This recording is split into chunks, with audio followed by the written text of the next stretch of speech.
जय श्री आचार्य गुरुवर्षी विद्यासागर जी महाराज की जय। कुछ ऐसा है जो हमारा है परंतु हम उसे अपना मानने को तैयार नहीं है। शायद आप सोच रहे होंगे कि बात करनी तो थी अपने वतन की और मैं ये क्या बात करने लगी। ये सच है और मैं भी अपने वतन की ही बात कर रही हूँ। भारत हमारा वतन तो है पर उसे अपना मानते नहीं, तभी तो स्वतंत्र भारत में हम परतंत्र मानसिकता को लेकर जी रहे हैं। हम 77 वर्षों में परतंत्र मानसिकता को नहीं छोड़ पाए। हम अपने सोने की चिड़िया को पुनः स्वस्थ नहीं कर पाए। वही सोने की चिड़िया जिसे अंग्रेजों ने अपनी क्रूरता व स्वार्थ से घायल कर दिया था। सोने की चिड़िया व वतन की उड़ान पुस्तक पढ़कर रोम रोम सिहर उठा। कैसे अंग्रेजों ने भारत और भारतीयों पर कहर बरपाया।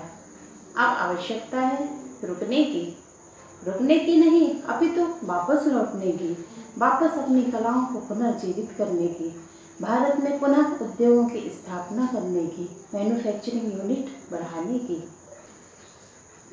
एक समय था जब अंग्रेजों ने अपने कुचक्र में फंसाकर भारत के उद्योगों को नष्ट किया, हमारी कलाओं का दमन किया और अब वही घृणित कार्य चीन कर रहा है।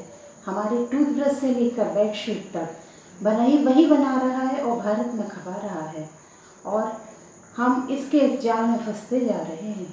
आचार्य गुरुवर्षी विद्यासागर जी का संदेश है, नौकरी नहीं व्यापार करो। जब मैन्युफैक्चरिंग यूनिट होंगी देश में तो युवाओं को रोजगार भी प्राप्त होगा। जब मैन्युफैक्चरिंग यूनिट ही नहीं होंगी, युवा बेरोजगार रहेगा, फिर उन्नति देश नहीं कर सकेगा। हमें बचपन से ही पढ़ाया गया कि जनसंख्या अभिशाप है, क्योंकि हमारी शिक्षा नीति ही गलत थी। आचार्य गुरुवर्षी विद्यासागर जी इसलिए बार बार प्रेरणा प्रदान करते हैं कि शिक्षा नीति बदलो। अरे जनसंख्या अभिशाप कैसे हो सकती है। किसी पिता की आमदनी 10,000 है और उसके 4 पुत्र हैं। यदि वे बड़े होकर 10,000, 20,000 या 40,000 कमाते हैं तो ये तो वरदान हुआ।